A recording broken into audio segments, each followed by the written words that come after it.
lagi searching-searching, lagi nonton. Lebih ke searching sih. Tunggu, kita belum kenalan. Jadi, ada pepatah bilang kan ya, tak kenal maka tak sayang. Maka dari itu, aku bakal memperkenalkan diri aku dulu, oke? Halo semuanya, nama aku Rahel Angela Wijanto dari Fakultas Kedokteran Gigi Unpad Angkatan 21. Oke, back to the topic. Aku itu udah vegetarian selama beberapa tahun. Selama itu aku jarang banget buat cari-cari tentang vegetarian ini, baik dari sisi kesehatan ataupun dari agama dan rohaninya. Maka dari itu, mumpung lagi senggang nih, aku nyari-nyari. Dan ada orang yang lagi ngeliatin dari situ kan. Terus kayaknya penasaran nih muka-mukanya. Tadi aku mau kasih lihat kalian nih artikel-artikel atau video-videonya, tapi kayaknya lebih seru aku yang kasih tahu langsung aja nggak sih, biar singkat. Tapi nanti aku bakal kasih sumber-sumber dan referensi video di akhir video, dan referensinya bakal aku taruh di deskripsi juga, oke? Oke, langsung aja yuk. Termin dulu. Kalian penasaran gak sih vegetarian atau vegetarian itu apa? Udah gak usah dijawab, gak apa-apa. Karena walaupun kalian gak penasaran, aku bakal tetap kasih tahu kalian apa itu vegetarian, oke? Kata vegetarian atau vegetarian berasal dari Inggris di tahun 1842. Aku pribadi atau mungkin beberapa dari kalian bakal mikir kalau vegetarian ini diambil dari kata vegetable atau sayur-sayuran. Tapi nyatanya vegetarian atau vegetarian ini berasal dari bahasa Latin, yaitu dari kata vegetus, yang artinya live and fresh. Terus, seiring perkembangan zaman, dikenal yang namanya vegan. Ini berasal dari 3 huruf depan dan 2 huruf belakang dari kata vegetarian. Vegan ini memiliki arti nabati, sama aja dengan nabati, atau kita kenal dengan sebutan plant-based. Kalau aku pribadi itu masih di lacto-ovo-vegetarian. Jadi aku masih makan telur, susu, keju, dan segala macam olahannya. Paling direkomendasiin sebenarnya yang vegan, yang paling atas. Dia benar-benar udah full plant-based, tumbuhan dan biji-bijian. Kepikir nggak sih kenapa kita perlu vegetarian?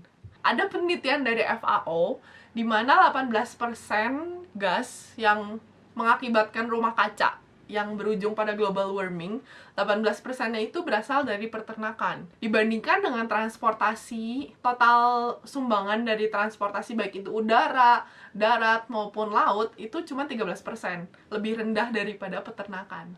Di sisi lain, ada babi yang mau dipotong dan dia disengat listrik dulu sampai pingsan, baru dipotong. Ada sapi yang dimasukin langsung ke penggilingan gitu kan.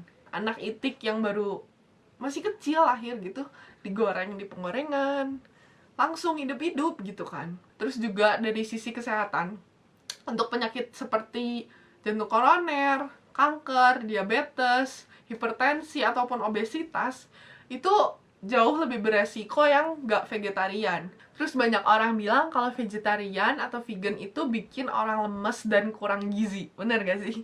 Kalau dibilang lemes itu salah sih, karena lemes itu kan berarti kurang tenaga. Sementara sumber karbohidrat kita itu kan bukan dari daging kan. Terus juga Dr. Susianto pernah mengatakan di sebuah video, ntar aku bakal taruh linknya, lihat ya. Jadi protein tertinggi itu berada di kedelai, yaitu 34%. Kalau orang bilang kacang-kacang tuh bikin asam urat, tapi nyatanya kacang-kacangan yang dimetabolisme jadi asam urat itu hanya 9 sampai 100 mg. Tapi dari jeroan, unggas, seafood, ayam itu berkisar antara 100 sampai 1000 mg. Berapa kali lipatnya itu kan. Lalu kalsium bila dibandingkan dengan ikan, ayam, dan sapi itu tinggian kedelai. Nah terus kalau di Indo itu banyak vegetarian yang dia nggak makan bawang. Bawang itu walaupun baik sebagai antibakteri dan antioksidan, dari sisi negatifnya antibakteri ini bakal ngebunuh bakteri-bakteri yang baik. Oke, jadi gimana nih? Apakah vegetarian itu harus banget? Apakah hanya disarankan gitu kan? Aku ada dapat beberapa artikel dan video tentang vegetarian dalam beberapa agama. Yang sebenarnya bukan dibilang vegetarian juga sih, cuman ada kayak pantangan dan lain-lainnya gitu kan. Pertama, di Katolik itu ada puasa dan pantang daging yang dilakukan di hari Rabu Abu dan juga setiap Jumat selama Prapaskah sampai Jumat Agung. Bagi umat Katolik, hari Jumat ditetapkan sebagai hari penyesalan khusus dan bentuk menderita bersama Kristus yang telah menderita dan wafat di kayu salib. Kalian pasti tahu di Islam itu umatnya dilarang buat makan makanan yang haram. Makanan haram itu meliputi bangkai dan babi, burung dengan kuku tajam, hewan bertaring, hewan pemakan kotoran, dan lain-lainnya. Terus di Hindu kalian pasti tahu kalau orang Hindu, umat Hindu itu dilarang makan sapi. Hal ini itu dikarenakan sapi itu dianggap sebagai hewan suci dan simbol kehidupan yang harus dilestarikan. Terus di Konghucu juga ada puasa untuk membersihkan diri dan melatih pengendalian diri. Yang mana salah satu puasa jasmaninya itu adalah tidak makan daging. Untuk di agama Buddha sendiri dulu itu biku dan bikuni itu kan nggak boleh buat bercocok tanam, nyimpen makanan sampai besoknya juga masak. Jadi mereka dapat makanan itu dari pindah patah.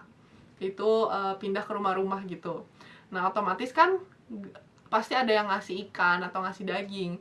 Nah, jadi mereka diperbolehkan makan ikan dan daging yang cukup murni dalam 3 hal, yaitu tidak didengar, tidak dilihat, dan tidak dicurigai oleh si biku-bikuni ini kalau daging yang diberikan adalah untuk mereka gitu, dibunuh untuk mereka gitu.